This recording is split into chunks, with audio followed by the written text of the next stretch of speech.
বাস আসলে বর্মগুলো থেকে বাসটার মধ্যে আগুন লাগছে। আগুন লাগার পরে কয়েকজন আহত হয়ে জীবিত ছিঁড়ে গেছে। তা আমি ওখানে বর্মগুলো থেকে আমরা বাচ্চা লোক ওখানে আসি।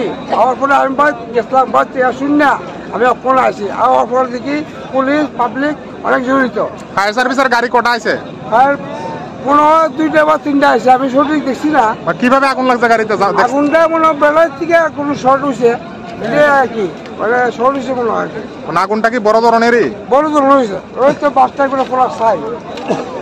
এই জায়গাটার নাম কি? জায়গাটার নাম বাইপাস, জগৎপুর। জগৎপুর। হ্যাঁ। এখনো পর্যন্ত পরিস্থিতি কি দেখতেছেন? পরিস্থিতি এখন মোটামুটি নিমন্ত্রণ আছে, কোনো পরিস্থিতি খারাপ না, এখন সবাই করে আছে। কেউ জীবিত কেউ এখানে সবাই আছে। হ্যাঁ।